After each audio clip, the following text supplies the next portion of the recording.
গেছে কি যে ভারত সরকারের বা আমাদের যে স্কিম গুলো আছে ওদের বেনিফিট ওরা সব সময় অ্যাভেল করতে পারে না। ইনফরমেশন আমি শ্রদ্ধা নিবেদন করব সারা দুনিয়া ব্যাপী যে করোনা প্রকোপে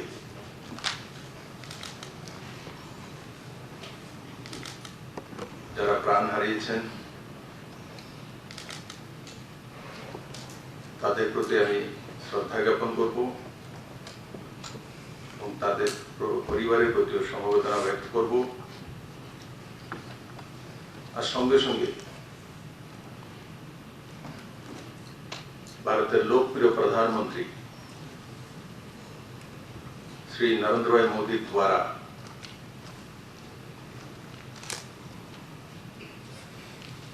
বিগত 24 মার্চ থেকে লকডাউন শুরু করেছিলেন উনি। এখনো লকডাউন 4 অব্যাহত রয়েছে। আর এই ব্যবস্থাগুলোর কারণে আমাদের দেশ পপুলেটেড হওয়ার পরও 130 কোটি আবাদি, সেই জায়গায় আমরা বহুলাংশে নয় সর্বতোভাবে নিজেদেরকে বাঁচাতে সক্ষম হয়েছি। আর যদি মাননীয় প্রধানমন্ত্রীজি এই ব্যবস্থাগুলো সঠিকভাবে নির্দেশিত না করতেন আর আমরাই যদি সেগুলোকে না নিয়মিতকরণ করতাম তো আজকে ভারতবর্ষেরও চেহারা হয়তো বা বিশ্বের যে উন্নতশীল দেশগুলো রয়েছে যাদের কাছে সমস্ত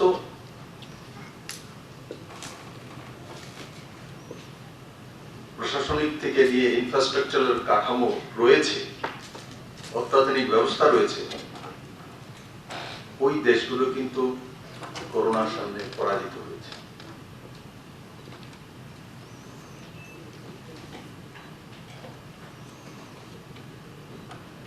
মনে দুঃখ হয় এই কিছুদিন যাবৎ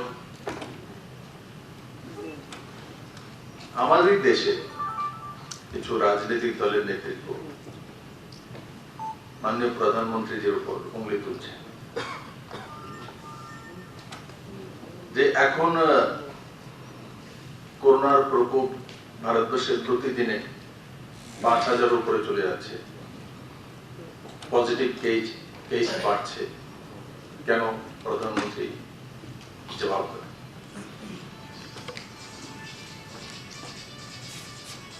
এটা WHO এর আনুমানিক সংখ্যানই বলেছে যে যখন আবাগমন বাড়বে, লোকজন এক প্রান্ত থেকে আরেক প্রান্তে যাবে, তো তার পরিসংখ্যান বাড়বে। যেমন ত্রিপুরা 4 মে পর্যন্ত করোনা ফ্রি হয়ে গেছে।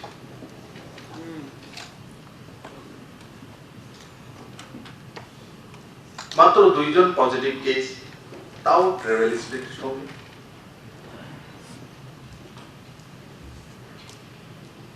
और ওনারা জিবি হসপিটাল থেকে সুস্থ হয়ে বাড়িতে ফিরে গেছেন। কিন্তু 4 মে পর হঠাৎ করে বিএসএফ এর 2 ব্যাটালিয়ন ধলাই ডিস্ট্রিক্টে 138 and 86 তার মধ্যে সংক্রমণ বড় মাত্রায় পাওয়া গেছে।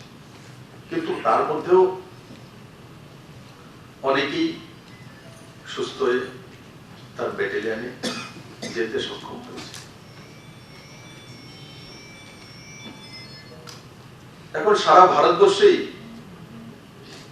প্রত্যেক মুখ্যমন্ত্রীর কাছে, মাননীয় প্রধানমন্ত্রীর কাছে আপিল এসছে যে যারা ভারতবাসী বাইরে রয়েছে বা রাজ্যের বাইরে রয়েছে তাদেরকে নিজ নিজ ঘরে আসার ব্যবস্থা করা। আপনারা মনে ইয়াদ করুন, মাননীয় প্রধানমন্ত্রী বারবার বলেছে, লকডাউনের সময় যখনই উনি বলেছেন উনি বারবার একটা কথা উচ্চারণ করেছেন, যে যেখানে রয়েছেন ওখানে থাকুন, সোশ্যাল ডিস্টেন্সিং মেনটেন করুন, और भीड़ भाट्टार मध्य ना जावा, 2 गज डिस्टेंस रखा। प्रधानमंत्री যতবার দেশকে সম্বোধন করেছেন ততবার বলেছেন।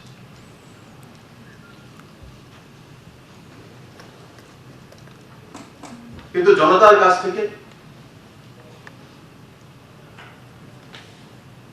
বিভিন্ন জায়গা থেকে আপিল উঠেছে, এতদিন হয়ে গেছে, আমার ছেলে বাইরে, আমার মেয়ে বাইরে, আমার মা বাবা ব্যাঙ্গালোর আটকে গেছে, আমার ছোট ভাই চেন্নাইতে আটকে গেছে, ইন্ডাস্ট্রি কারখানা বন্ধ হয়ে গেছে, তার কাছে টাকা পয়সা নেই। তো সরকার সেই ব্যবস্থা করেছে, ত্রিপুরা সরকার করেছে, কিন্তু পারদর্শিতার সঙ্গে সবাইকে পাঠাতে পারবে, সবার কাছে পৌঁছে যাবে, তা কি সম্ভব? আমরা জানি সবাই যে করোনা যে সংক্রমণ পুরো দুনিয়া ব্যাপী, সেটা হচ্ছে ডিজাস্টার, একটা ক্রাইসিস। তো ক্রাইসিসে সবকিছু কিভাবে ঠিক হবে? যখন আমরা বলছি ক্রাইসিস, তো স্বাভাবিক দিনের মতো সেটা কিভাবে হবে? আজকের এই জায়গা থেকে আমার যারা তথাকথিত রাজনীতি করার জন্য রাজনীতি করেন তাদেরকে প্রশ্ন, আপনারাও বলছেন ক্রাইসিস, আপনারাও মাস্ক লাগিয়ে আমার মতো দাঁড়িয়ে বলছেন, তো আগে তো মাস্ক লাগাতেন না, আগে তো রেশা লাগাতেন না, আগে তো গামছা রাখতেন না, এখন কেন রাখেন? কিছু তো কারণ আছে।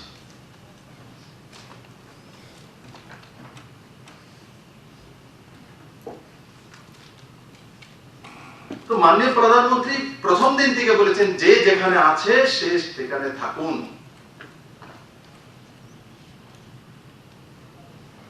কিন্তু বিভিন্ন কারণে আমরা সেই জায়গাতে থাকা সম্ভব হচ্ছিল না, কারণ কাজকর্ম অনেক জায়গা বন্ধ হয়ে গেছে। কি করবো বিদেশে থেকে বা রাজ্যের বাইরে থেকে? তার জন্য নিজের বাড়িতে আসার ইচ্ছে হচ্ছে। যতটা আমরা বুঝি যে কোনো সময় যখন ক্রাইসিস হয়, বাড়িতে যদি কেউ অসুস্থ হয়, তখন মন খারাপ হয়, মানসিকভাবে ভেঙে পড়ি, তখন ইচ্ছা হয় ছেলেকে একবার দেখি, সবাই একসঙ্গে থাকি।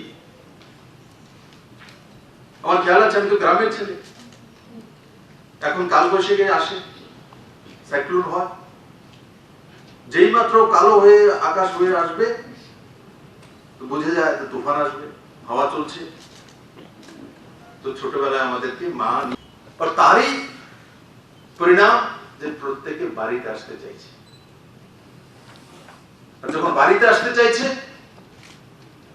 তখন ত্রিপুরাতে সিভিল সোসাইটিতে এখনো করোনার প্রকোপ নেই, কিন্তু চেন্নাই থেকে যে ট্রেন এসছে তার মধ্যে 4 জন পজিটিভ পাওয়া গেছে। ত্রিপুরারই তো এখানে হয়নি সংক্রমণ, কিন্তু চেন্নাইতে হয়েছে, এসছে, তো 4 জন পজিটিভ।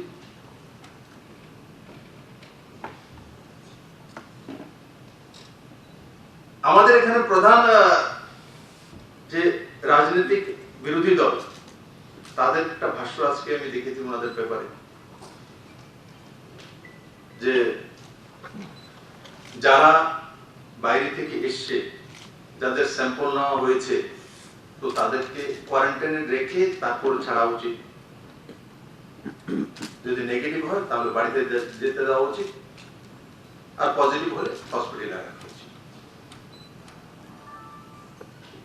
এখন একটা ট্রেনে 1200 লোক আসে বা 1500 লোক আসে, আমরা পার্সেন্টেজ যে স্যাম্পল নিই কতটা, 1:5। 1500 লোকের স্যাম্পল নেওয়া সম্ভব একটা ট্রেনে? তারপর চোরাইবাড়ি বর্ডার, তার মতো 400-500 হাজার লোক ডেলি আসে। ত্রিপুরার কাছে যে ল্যাব আছে, একটি ল্যাবে 2টি machine, 600 capacity per day testing. আর সেটা ভালো ব্যবস্থা। নর্থ ইস্টে আসাম ছাড়া অন্য রাজ্যে আর নেই, শুধু ত্রিপুরাই রয়েছে ল্যাব। বাকিগুলো নাগাল্যান্ডে হলে আসামে পাঠাতে হয় স্যাম্পল কালেকশন করে, মিজোরাম হলে আসামে পাঠাতে হয় স্যাম্পল।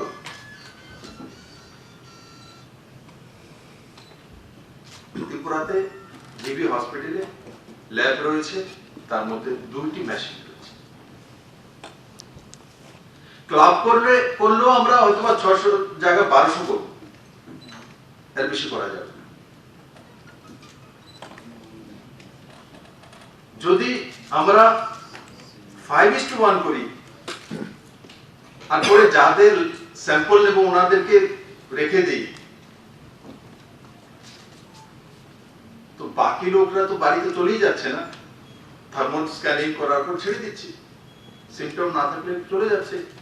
কিন্তু আজকাল ত্রিপুরাতে যতগুলো কেস এসিম্পটোমেটিক, মানে জ্বর নেই, কাশি নেই, আস্তমার কোনো লক্ষণ নেই, কিন্তু পজিটিভ এসে এসিম্পটোমেটিক।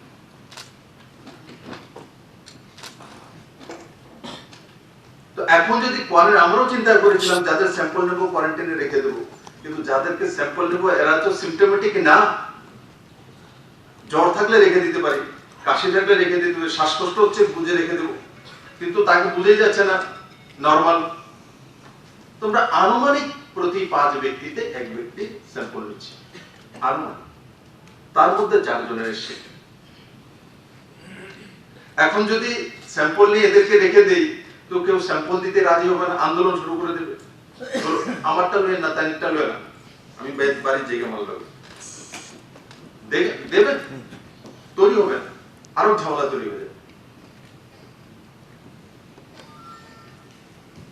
আর 1200 লোকের একসঙ্গে 1500 ট্রেন থেকে নেমেছে, 1500 লোকের টেস্ট করার মতো বা ডেইলি 2500-3000 লোকের টেস্ট করার মতো ব্যবস্থা না স্টাফ আছে, না মেশিন আছে, না ব্যবস্থা কোন সরকার করতে পারে। বিহারে তো দেখেছি আমি 2 লাখ লোক নেমেছে, তো 1900 টেস্ট হয়েছে, 2 লাখের মধ্যে 1900। কি করবে? আমি এই কথাগুলি কেন বলছি? যারা রাজনীতি করার জন্য রাজনীতি করে, বন্ধ করে দিকে এই সময়টা।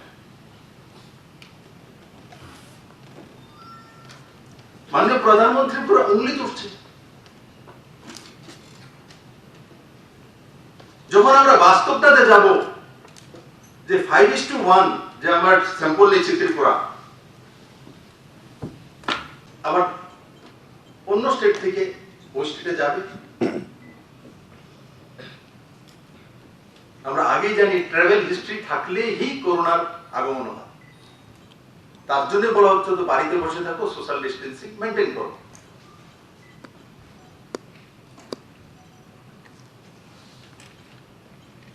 আমার দুঃখ হয় এত তাড়াতাড়ি, এত ব্যস্ততা রাজনীতি করার জন্য।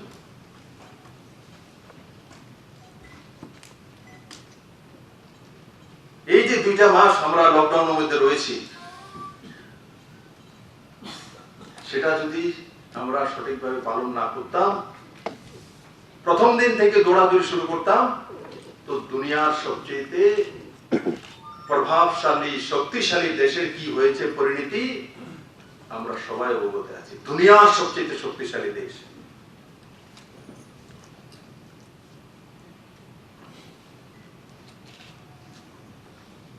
আমরা ভারত ভারতবাসী জীবনে নরেন্দ্র ভাই মোদীর যে রাষ্ট্র চিন্তনের বা রাষ্ট্র পরিচালনার যে পরিভাষা উনি দুনিয়ার সামনে তুলে ধরেছেন তার অদ্বিতীয় ভবিষ্যৎ হবে কিনা সন্দেহ।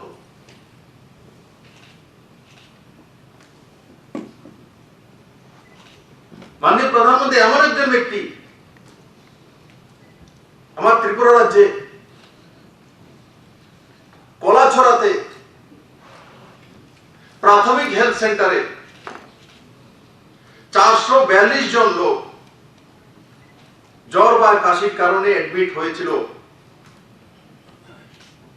লাস্ট 14 দিনে। माननीय प्रधानमंत्री আমাকে ফোন করে 11:30 সময় রাতে বলে বিপ্লব तुम्हारे वहां 400 इतना लोग एडमिट हुआ है और 14 दिन में इतनी बड़े मात्रा में वहां इतने लोग बुखार और खांसी के कारण से एडमिट हुआ है, तुम तुरंत पता करो वहां कोरोना का सिम्टोमेटिक है क्या नहीं। কোনদিন ত্রিপুরা মানুষ কল্পনা করেছিল যে কলা ছড়ার কথাও প্রধানমন্ত্রী বলবে ফোন করে? আরে কোন রাজ্যের বিষয়ে ডেটা দিতেই তো প্রধানমন্ত্রী কাছে মানে তার ব্যবস্থার সময় থাকে না। উনি কলাছড়াতে প্রাথমিক হেলথ সেন্টার, আমার ত্রিপুরাতে 116টা প্রাথমিক হেলথ সেন্টার রয়েছে, তার মধ্যে খুঁজে সাউথ ডিস্ট্রিক্টের কলাছড়াতে প্রাথমিক হেলথ সেন্টারে হয়েছে, তার ডেটা বলছে মাননীয় প্রধানমন্ত্রী নরেন্দ্র ভাই মোদী। আমাদের ভাগ্য ভালো এই ধরনের প্রধানমন্ত্রী আজকে আমরা পেয়েছি। তার কারণে আজকে আমরা এখানে দাঁড়িয়ে বিপ্লবদের দাঁড়িয়ে কথা বলছি, হয়তো আমিও করোনা সংক্রমিত হয়ে যেতাম। তার কারণে আজকে আমার কৃষক বন্ধুরা যারা এস্টাবলিশ ত্রিপুরাতে আজকে হল করে আজকে 2 মাস পর প্রথম কোন কার্যক্রমে আমি ভাগ নিচ্ছি। আর যে কার্যক্রমে ভাগ নিচ্ছি আমার সবচেয়ে স্বপ্নের যে সদাগর যারা আছে তাদের সামনে এসেছি, তাদের মুখ দর্শন করার জন্য এসেছি। এখানে 13 জন, আমার 15 জন বোনও আছে, আমি দেখেছি মহিলা। আমি বারবার চাইছিলাম যে বিজনেসে মহিলারা এগিয়ে আসুক, আমি আজকে খুশি এখানের মধ্যে 15 জন মহিলা আছে। বড় মাত্রায় জনজাতি ভাই তারা রয়েছেন, ফলো করেছি।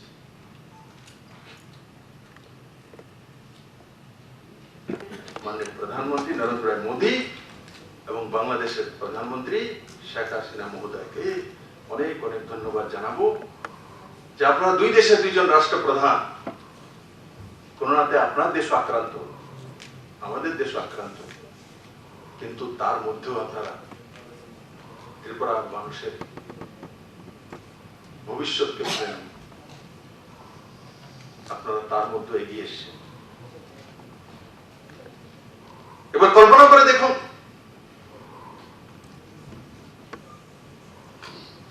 যখন সোনামুড়াতে ছোট ছোট জাহাজ চলে আসবে, তখন ত্রিপুরার আর্থিক ক্ষেত্রের কতটা পরিবর্তন আসবে। আপনার ভবিষ্যৎ প্রজন্মের আর্থিক মাপকাঠি কোথায় যাবে? কিছু লোক আছে, আরে বিপ্লব দেব তো এমনি কর, স্বপ্ন দেখায়, যে স্বপ্ন দেখে সেই স্বপ্নকে সাকার করার মতো মানসিকতা রাখে। যে স্বপ্নই দেখে না সেই কোনোদিনই বাস্তবে সাকারও করতে পারে। স্বপ্ন দেখেছিলাম যে এখানে সোনামুড়াতে জাহাজ আসবে, ছোট জাহাজ, ছোট শিপ, আজকে তার সাকার হয়েছে, হস্তাক্ষর হয়েছে। এখন ড্রেজিং হওয়ার পরেই টেম্পোরারি জেটি তৈরি হবে, ও সোনামুড়াতে জাহাজ চলে আসবে।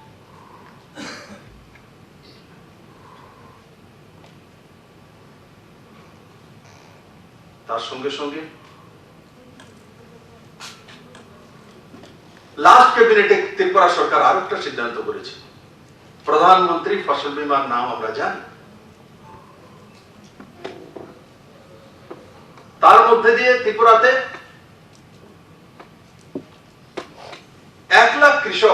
প্রধানমন্ত্রী ফসল বীমা যোজনা করেছেন 1 লাখের উপর।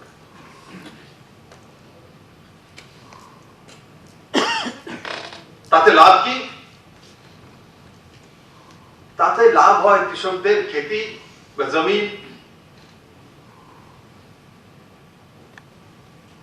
যখন প্রাকৃতিক কারণে, প্রাকৃতিক আপদার কারণে বিধ্বংস হয়ে যায়, তখন ইন্স্যুরেন্স কোম্পানি থেকে আমরা টাকা পাই। কেমন? ধান খেতে প্রতি কানিতে প্রায় 10,000 টাকার মতো পেয়ে যায়।